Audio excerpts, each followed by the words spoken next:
Watch the bottom line. أعوذ بالله من الشيطان الرجيم. پناہ مانگتا ہوں میں اللہ کی شیطان مردود سے. بسم اللہ الرحمن الرحیم. شروع اللہ کے نام سے جو بڑا مہربان نہایت رحم والا ہے.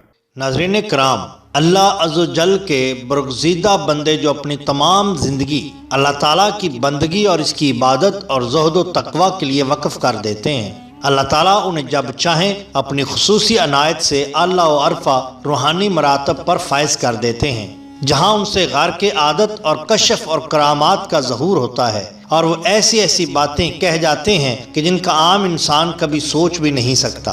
اگر ہم تاریخ کا مطالعہ کریں تو ایسے لاتعداد اولیاء کرام کا تذکرہ ہمیں ملتا ہے جن کی عبادت گزاری اور روحانیت کی مثال کہیں نہیں پائی جاتی. ناظرین کرام، آج ہم اپنی اس ویڈیو میں ایک ایسی بزرگ ہستی کا ذکر کرنے جا رہے ہیں جنہوں نے اپنی زندگی کا زیادہ تر حصہ خدمت خلق، عبادات اور ریاضت میں گزارا.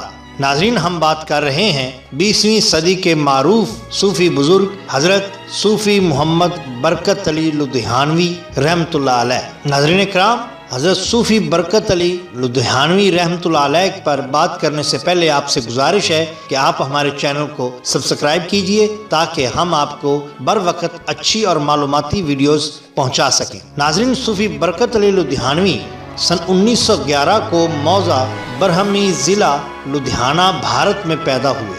آپ کے والد کا نام میاں نگائی بخش تھا اور والدہ کا نام جنت بی بی. سن 1930 میں فوج میں ایک عام سپاہی کی حیثیت سے برٹش رائل آرمی میں شمولیت اختیار کی اور صوبیدار میجر کے منصب تک ترقی کر کے سن 1945 میں مستعفی ہو گئے. ناظرین، آپ کے استعفیٰ کے بارے میں بھی مختلف قسم کے خیالات لوگوں کے ہاں پائے جاتے ہیں. جو بات زیادہ مشہور و معروف ہے وہ کچھ یوں ہے کہ اس وقت جب آپ نے فوج سے استعفیٰ دیا، جنگ عظیم جاری تھی اور اس نازک وقت میں آرمی سے استعفیٰ برٹش گورنمنٹ کے خلاف غداری کے برابر سمجھا جاتا تھا، جس کی سزا بعض اوقات پھانسی یا عمر قید یا پھر کالا پانی کی بھی ہو سکتی تھی.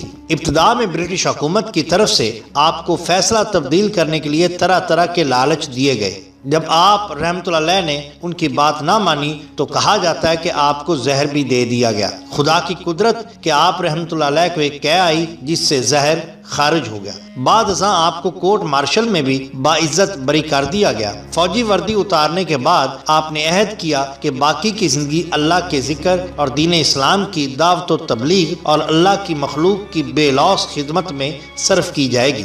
آپ نے حضرت حکیم سید امیر الحسن سہارنپوری رحمۃ اللہ علیہ کے ہاتھ پر بیعت کی، جنہیں حضرت شیخ علاؤ الدین علی احمد صابر پیران کلیر سے نہایت درجہ عقیدت تھی، اور یہی حال آپ کا تھا. آپ نے سانگلا ہل کے نوائی قصبہ سالار والا کو دارالاحسان کا نام دیا اور 1984 تک وہیں آپ کی دینی، تبلیغی اور روحانی سرگرمیوں کا وہ علاقہ مرکز رہا. اسی سال ہجرت کر کے فیصل آباد کے قریب سمندری روڈ پر دالو وال تشریف فرما ہوئے اور اس جگہ کا نام المستفیض الدارالاحسان یا کیمپ دارالاحسان رکھا. وہاں قرآن محل اور ایک بہت بڑا ہسپتال تعمیر کروایا اور اپنی تمام جائیداد عام مسلمانوں کے لیے وقف کر دی. آپ کی تبلیغ سے ہزاروں لوگ مشرفہ باسلام ہوئے اور آپ کے ہاتھوں کرامات کی بارش بھی ہوتی رہی تھی. دارالاحسان کے بارے میں خود آپ کا فرمان علی شان ہے کہ دارالاحسان کا لفظی مطلب احسان کا گھر ہے. یہ ایک اسلامی رفاعی ادارہ ہے جو ضلع فیصل آباد میں واقع ہے. حضور بابا جی سرکار نے فرمایا، یہ ایسی جگہ ہے جہاں پر لوگ اللہ تعالیٰ کی اس طرح عبادت کرتے ہیں جیسے وہ اللہ تعالیٰ کو دیکھ رہے ہیں. اگر یہ صحیح نہیں تو یہ یقیناً سچ ہے کہ ان کو اللہ دیکھ رہا ہے. حضور بابا جی سرکار نے دارالاحسان کے بارے میں فرمایا کہ 2000 سال پہلے ایک نبی اللہ کا دارالاحسان سے گزر ہوا. انہوں نے اس مقام پر قیام فرمایا اور اپنا دفتر لگایا. حضور بابا جی سرکار نے فرمایا کہ جب حضرت مہدی علیہ السلام کا ظہور ہوگا تو اس دارالاحسان سے ان کی آمد کی تصدیق کی جائے گی۔ ماشاءاللہ حضور بابا جی سرکار نے فرمایا کہ یہ دارالاحسان بین الاقوامی تبلیغ کا عالمگیر مرکز ہے اور قیامت تک آباد رہے گا۔ اپنی کتاب مکشوفات منازل احسان میں حضور بابا جی سرکار نے مخدومہ دارالاحسان بیبے جی سرکار برکت بی بی قدس سرا العزیز کے وصال کے موقع پر فرمایا کہ برکت بی بی تیرا در قیامت تک آباد رہے گا۔ دارالاحسان میں ایک قرآن کریم محل بھی ہے، 2.25 لاکھ قرآن پاک ہیں اور 10,000 کے قریب کلمی نسخے اور 500 نسخے تاریخی اور قدیمی ہیں۔ اس کے علاوہ آپ نے دارالاحسان میں ایک دارالحکمت المعروف و دارالشفا کا ادارہ بھی قائم کیا، جہاں مریضوں کا مفت علاج کیا جاتا ہے اور سال میں 2 دفعہ فری آئی کیمپ لگایا جاتا ہے، جو 1 تا 31 مارچ اور پھر 1 تا 31 اکتوبر تک رہتا ہے۔ اس کے علاوہ ہر جمعہ کے روز بھی مریضوں کا معائنہ کیا جاتا ہے۔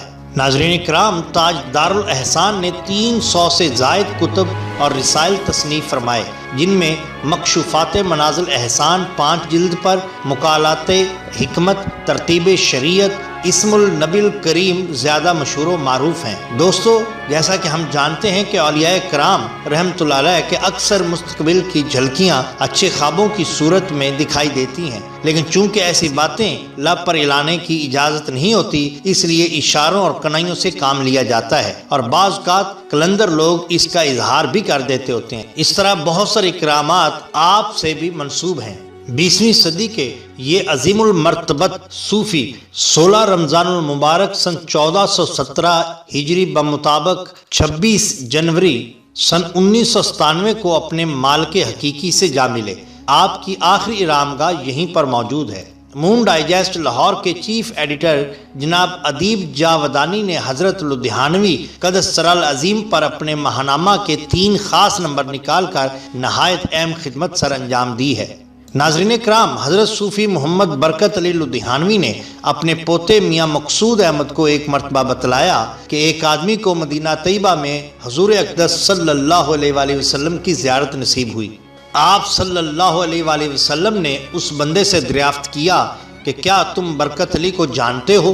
اس آدمی نے کہا، نام تو سنا ہے لیکن دیکھا نہیں۔ اس پر حضور اقدس صلی اللہ علیہ وآلہ وسلم نے اس آدمی سے فرمایا کہ برکت علی میرا خاص آدمی ہے، جاؤ اور پہلی فرصت میں اس سے مل کر آؤ۔ مون ڈائجسٹ کا 3 خصوصی شمارہ، صفحہ نمبر 138 اور 139۔ حضرت صوفی محمد برکت علی لدھیانوی قدس سرا العظیم نے ایک مرتبہ اپنے پوتے میاں مقصود احمد کو خوش ہو کر بتایا کہ آج نبی کریم صلی اللہ علیہ وآلہ وسلم نے مجھے خواب میں فرمایا ہے کہ دنیا کا ایک حصہ تمہارے حوالے ہے اور میں تمہیں ایک حصے کا انچارج مقرر کرتا ہوں۔ مون ڈائجسٹ کا 3 خصوصی شمارہ، صفحہ نمبر 139۔ ناظرین کرام، لنگر کی روٹیوں کے انچارج بابا حمید کو صوفی محمد برکت علی لدھیانوی صاحب نے 2 مرتبہ نبی پاک صلی اللہ علیہ وآلہ وسلم کی زیارت کروائی تھی۔ مون ڈائجسٹ کا 3 خصوصی شمارہ، صفحہ نمبر 136۔ بعض لوگوں کو ٹو اور جستجو کی عادت ہوتی ہے، اسی طرح بہت سارے لوگوں نے یہ دیکھا کہ دربار کے لاکھوں روپے ماہانہ کے اخراجات کیسے پورے ہوتے ہیں، کون لوگ اس کے پیچھے کار فرما ہیں۔ حضرت صوفی محمد برکت علی لدھیانوی المعروف بابا جی سرکار رحمت اللہ علیہ کے پاس اتنی رقم کہاں سے آتی ہے؟ ایک روز کچھ لوگ اس سلسلے میں آپ کے پاس پہنچ گئے اور کہا، آپ نے کتاب لکھی ہے اسماء نبی کریم صلی اللہ علیہ وآلہ وسلم، اس کی 5 جلدیں ہیں، جن میں سے 1000 سے زیادہ حضور صلی اللہ علیہ وآلہ وسلم کے اسماء مبارک ہیں۔ کسی نے آج تک اتنے نام تحریر نہیں کیے۔ ان کتب کی تیاری پر آپ نے اپنے پاس سے اتنے پیسے کیسے خرچ کیے؟ کیونکہ کہا جاتا ہے کہ ان کتابوں پر تقریباً 40 لاکھ روپے خرچ ہوئے تھے۔ اس کے علاوہ لنگر، فری ہسپتال اور دربار کے 20 دیگر اخراجات ہیں۔ اتنی رقم آپ کے پاس کہاں سے آتی ہے؟ بابا جی، آپ ہمیں بتائیے کہ یہ نظام کیسے چل رہا ہے؟ آپ نہر کے کنارے بیٹھے ہیں۔ یہ سن کر شدید جلال میں آ گئے اور اپنی ٹوپی کو ذرا سا سرکایا تو ہزاروں نوٹ وہاں سے نکل کر نیچے گرنے لگے۔ ذرا سی دیر میں ان نوٹوں کا ڈھیر لگ گیا۔ یہ نظر بندی نہیں تھی، یہ ایک واقعہ تھا، ایک کرامت تھی۔ تحقیق کی نیت سے آنے والوں کے ہوش اڑ گئے۔ پھر آپ نے فرمایا کہ میرے پاس ایک دمڑی بھی نہیں، میری کوئی جائیداد نہیں، میرے پاس نہ کار ہے نہ سکوٹر، دنیا کی کوئی چیز نہیں۔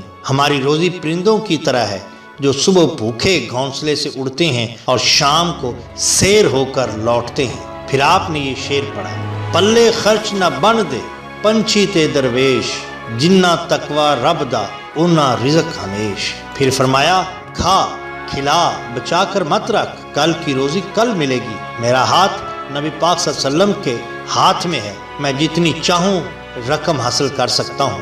ماشاءاللہ مون ڈائجسٹ کا تیسرا خصوصی شمارہ صفحہ نمبر 224 اور 225۔ بڑے ہی خوش بخت ہیں وہ لوگ جو حضرت بابا جی کی صحبت سے فیض یاب ہوتے تھے، اور بہت ہی خوش نصیب ہیں وہ لوگ جو آج بھی حضرت بابا جی کی صحبت میں جا بیٹھتے ہیں اور ذکر اذکار کی محفلیں سجاتے ہیں، اور یقیناً آپ کی دعائیں بھی لیتے ہیں۔ اب ایسے بزرگ کہاں ملتے ہیں؟ ایسے بزرگ انکا کی مانند ہو گئے ہیں۔ ان کے وصال کے بعد جن حالات کا علم ہوا، کاش ان کی زندگی میں علم ہو جاتا تو بے شمار مخلوق ان سے فیض یاب ہوتی۔ ایک موقع پر آپ نے برجستگی سے فرمایا تھا کہ عنقریب اقوام عالم کے فیصلے پاکستان کی ہاں اور نہ میں ہوں گے۔ اس کے علاوہ بھی ہزاروں ایسی کرامات اور ایسے بے شمار واقعات ہیں جن کو اگر بیان کیا جائے تو شاید زندگی بیت جائے۔ اللہ تعالیٰ ان اولیاء کے صدقے ہم پر بھی رحم فرمائے اور ہمیں ان کے مطابق عمل کرنے کی توفیق عطا فرمائے۔ ناظرین، اگر آپ کو ہماری یہ ویڈیو پسند آئی ہو تو لائک کیجئے اور سبسکرائب کیجئے ہمارے چینل دا باٹم لائن کو، تاکہ ہم آپ کے لیے اور بھی بہترین ویڈیو لا سکیں۔ بہت شکریہ، اللہ حافظ۔